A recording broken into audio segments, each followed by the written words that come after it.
Hello, my friends. I'm going to put my glasses back on here today. Great morning, great midday, mid-afternoon, wherever you are.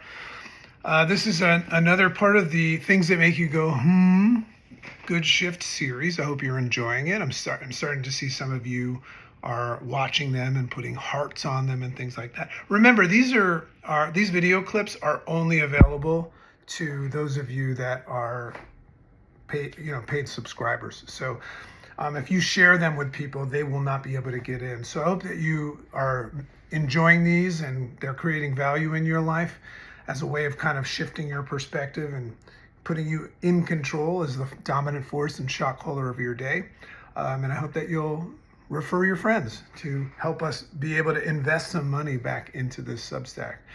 So today's good shift, part of the Things That Make You Go series, is called React versus Respond.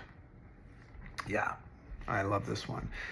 So as always, I like to say, great morning, friends. Welcome to the arena of play of another day, your day, where we're going to arm ourselves with awareness, which is a superpower, and step into the role as the shot caller and dominant force of our lives. I'll remember next time to start off that way.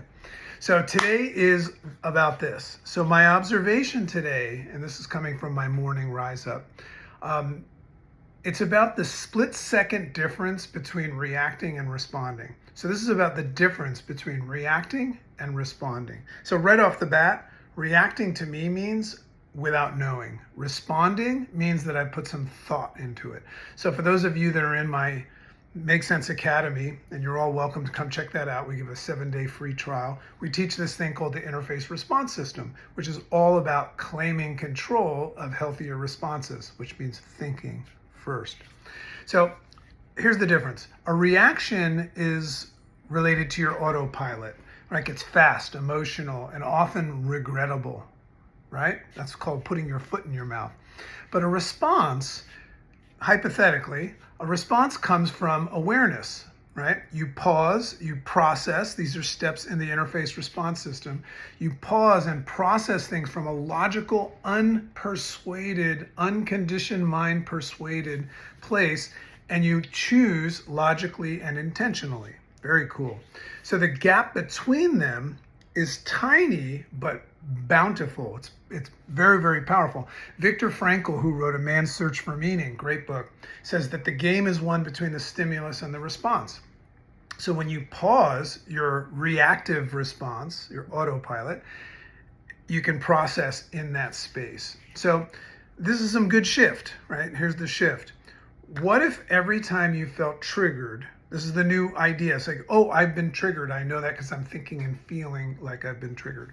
What if every time you felt triggered, you gave yourself just one breath before acting and made this sound, which stands for haven't made up my mind, which is kind of a fun game to play.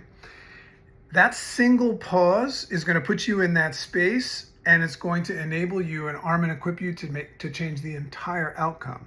So that's something you can put into play right now, is just say, give yourself a little bit of space. So today, we hold the power to shift from reacting to responding, which means that you control the story. You've got the pen, you've got the typewriter, you're the narrator of the story, not your emotions. That's the reaction. So here's my challenge to you. Share one moment today, and that would be you typing and sharing it with us. Share one moment today where you'll practice that pause, or maybe that you practice the pause. Have a great day, and remember, if you learned something today, give it away. Step into the arena of play with it, because that's how it's going to stay. I'll see you next time.